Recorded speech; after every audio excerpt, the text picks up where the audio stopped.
Hello सांग माने नमस्ते नमस्ते केमिति अछंती आशा करछि समस्ते बहुत भलरे थिबे।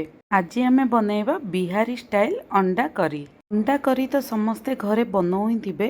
एइटा टिके अलगा रेसिपी सबु बेले सेही अंडा करी सेम खाई खाई कि बोर हो जाउथिबे। तो मु आज आनीछि टिके डिफरेंट स्टाइल रे अंडा करी बनेबा जहाको आपण परोटा नान आउ गरम भात सहित खाई परिवे। बहुत ही मजा लगे। तार ग्रेवी भी बहुत ही थिक पतला नहीं जा फल कि आपण जो आइटम सहित खाइले मंदे एटा बहुत ही टेस्टी लगे। थरे आपण निश्चित बने कि देखिए। तुम तो चैनल रे जदि नुआ अछंती ताहले मो चैनल को सब्सक्राइब कर नियंतु। वीडियोटी लास्ट जाए देखिबा पय अनुरोध रहिला। मु स्मृति आपण मानको स्वागत करुच्ची आम ओडिया रेसिपी चैनल को। प्रथमे तो मु अंडा सबको सिझे नहीं मु आज डेक्ची रे अंडा करी बनाऊँगी से मु अंडा को भाजवा मध्य से सेम जगह नहीं। प्रथमे डेक्ची रे किछि तेल देदेबा आउ अंडा सबको लाइट गोल्डन ब्राउन हैला जाए भाजी नबा। एठी आपन जदि टिके स्पाइसी खाइबा को पसंद तो ताहले अंडा रे लूण आउ टिके लंका गुंड को दे परिबे। जेहेतु पिला माने खाइबे मु सेति पई एठी देइनी। आमर अंडा सबू भलसे भाजी ही गला। बहुत ही ज़्यादा भाजिनी नहले तार ऊपर परदा पूरा हार्ड हो जिवो। एबे सेही जगार आउ किछि टिके तेल देदेबा तरकारी पाई। सेथिरे हाफ स्पून जीरा दुईटी गोटा रसुण आउ तीनोटी कंचा लंका को देदेबा। मु एठी तीनोटी पियाज को एमती लंबा लंबा पतला पतला काटी नहीं ताकू भी देदेबा। पियाजटा पूरा लाल हैला जाए आमे भाजी नबा। एठी देखि पारथुबे हमर अधा पियाज लाल हो गलानी। एही समय रे आमे अदा रसुण सुखिला लंका दुईटी धनिया पत्र को नेकी टिके गोटे पेस्ट बनै दबा। एठी पूरा 2 स्पून मु भरिकी अदा रसुण पेस्ट को देइछि।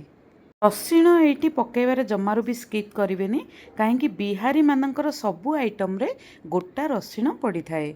मसलाटा टिके भाजी होके आसला परे सेथिरे दुईटी टमाटो को ग्राइंडिंग करके देदेबा। आमे एबे मसला सबको भलसे कषि नबा।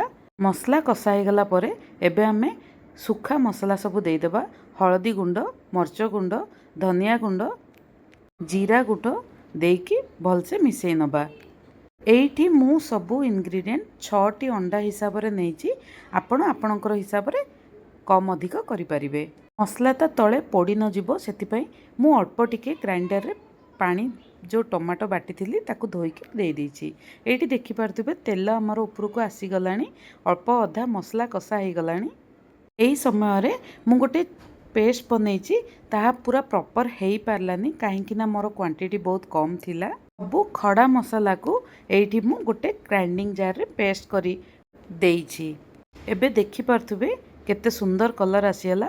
आउ हाँ मु गोटे spoon Kashmiri red chilli colour पई भी देइथिली। पानी एबे देइके आमे 2 रु 3 मिनिट फुटिबा पई छाडी नबा। ग्रेवी देखि पारथुबे हमर फुटी आसिलानी। आउ ग्रेवी भी ठीक देखा जाउची। आउ रसुण भी भलसे हमर सिझी गलानी। एही समय रे आमे स्वाद अनुसार लूण देई दबा। एठी देखि पारथुबे आपण पूरा तेल हमर ऊपर को आसी गलानी। एही समय रे आमे एबे भजा हेथिबा अंडा को देई दबा। अंडा को दबा परे सेथिरे आमे गोटे स्पून गरम मसाला या चिकन मसाला देई दबा। आपण को जहाँ पसंद आपण दुईटी जाक दे पारिबे। आउ गोटे रु 2 मिनिट फुटिला परे रेडी हे गला हमर बिहारी स्टाइल अंडा करी। वीडियोटी भल लागिले लाइक शेयर कमेंट करने को भूलिबेनी। रहिली नेक्स्ट वीडियो रे देखा हबा। जय जगन्नाथ। Thank you.